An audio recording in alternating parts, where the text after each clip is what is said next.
All right, we're here to rethink our calendar or using our calendar effectively. I've come across many teachers who don't really use a calendar that much for their work life. They have a personal calendar that they use with themselves or their families, but using a calendar because our day is so scheduled, right? Like, why do we need a calendar if we just know we're teaching blocks every day? But it's going to help you save time and reduce stress.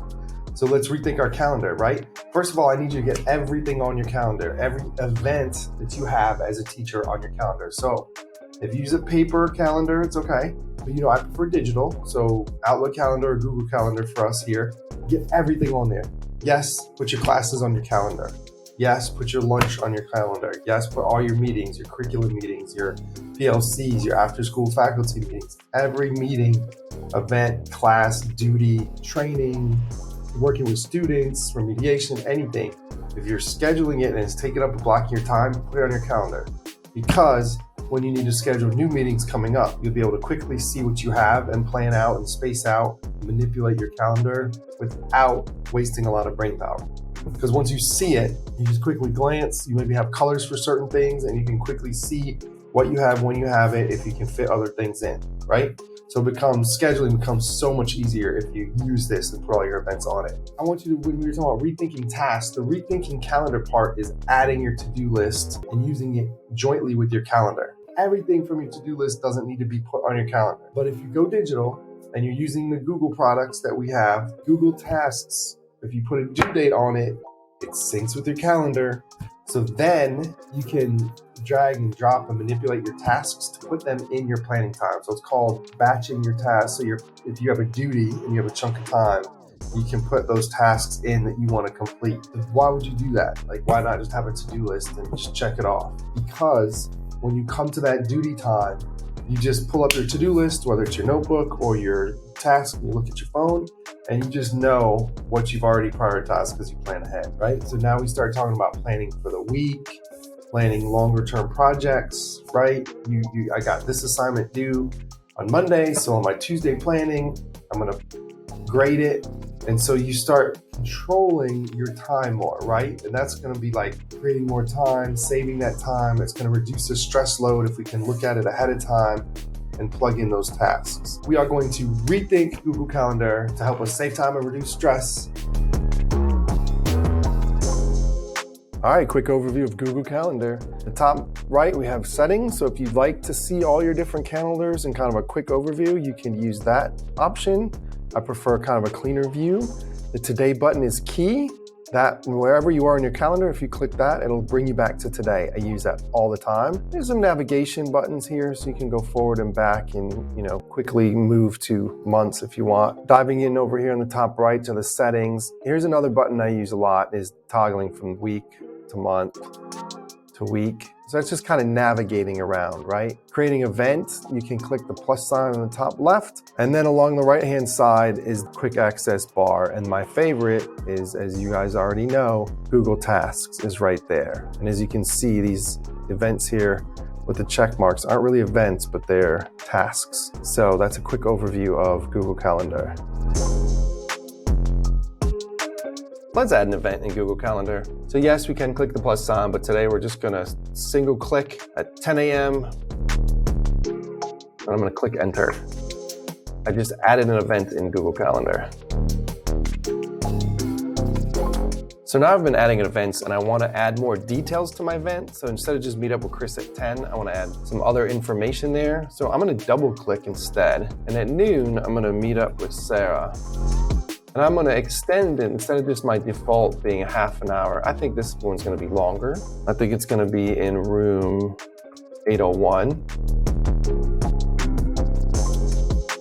Right, so I'm adding some extra details here. I can add an attachment. So let's say I already have meeting notes set up. It just pulls directly from my Google Drive. So we're gonna discuss this photo story video. So I'm just gonna click that and add it right in. Adobe Spark, which is now Adobe Express.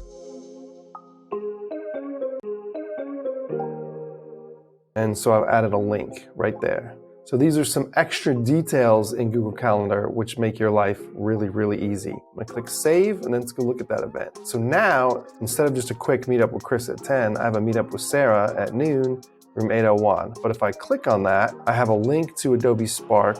I have a link to the photo story. I have some notes here. So it's a really easy way just to add a bunch of information, and then you can just click on your calendar and you have everything you need in one place. So that's event details in Google Calendar. All right, what if we want to repeat an event? Okay, so faculty meeting here. We want to repeat that every month. So I can just edit it, or as I'm creating it, I can do the same thing. But if I want to say monthly, this happens to be the second Wednesday in my example, I can just do it here and it'll be infinite. The second Wednesday until you stop using Google Calendar. So a lot of times with the school year, I start out fresh each year. So I go down to custom. We don't want monthly on the 13th. We want the second Wednesday, whatever Wednesday we have our meetings. But then it's gonna end, and then this is the end of the school year, right? So we're in 2023 right now. So I need to get this till June of 2022. So this custom occurrence is now every month on the second Wednesday, and it's gonna end on June 25th, 2022. Click done, and it just goes, and then it's on my calendar. So you don't have to keep repeating it all the time. So now we get to play with color. So color coding events. So all of my events here are blue. But if I want to have my duty block be a different color, all I have to do is right click and select the color. Let's say all my IEP meetings are going to be green. So it's a very easy way to differentiate. Be mindful of your colors though, because if you have a rainbow of colors, you may not be able to quickly identify, but you may want all of your classes in one color, all of your duty in one color, your meetings in one color. You can also add these colors when you're making the meetings, you're creating the meetings. This is my just normal calendar, and then here's my color selection. So you can do it at the point of creation as well. So color can be a very effective way to just glance at your calendar and be able to see what you're doing when. All right, let's continue to rethink our Google Calendar by adding tasks to our calendar. So just by default, when we talked about rethinking tasks, once we put dates over here for these tasks, they automatically appear in our calendar. And they appear just for that day, which sometimes is great. On Tuesday, I need to get this grading done. Lots of grading and making copies. I also have a duty block here. So I may want to take this a step further and say, okay, I'm going to make my copies before school so I'm ready for the day. So I want to make my copies and I want to do it at 8:30.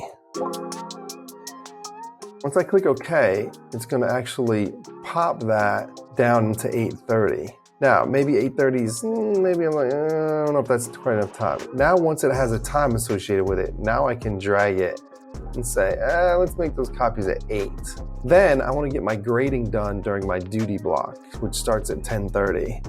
So then I can go into these and start adding times, right? Like 10:30. You can make them all 10:30, or if you want to try to offset it a little bit,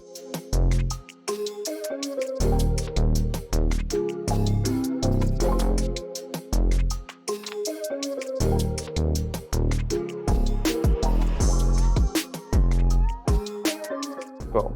So now you saw it happen. They all jump down during the duty block. And this is what I mean by batch scheduling your tasks. So the week before, the day before, you can look at this and be like, all right, I have some time here. I'm going to move this task in. I have this time here. So now when it's your duty block, you can come to your calendar and see if there's any notes. Take attendance and monitor the bathroom. That's right. I'm doing a study hall. I need to make sure I do that. In the meantime, though, I have my tasks here and I'm just going to grade these right here. And if you remembered from the task video, if you linked a link to your Schoology assignments in your task, you could just actually click this task, click the link, and it would take you right to Schoology, and you're able to grade that right then and there. So I can do kind of some long-term planning and get these tasks actually at the time of the day where I have time to get them done. So here's the Google Calendar mobile app. iOS and Android will be fairly similar. With the daily view you're looking at now, it's probably the most popular.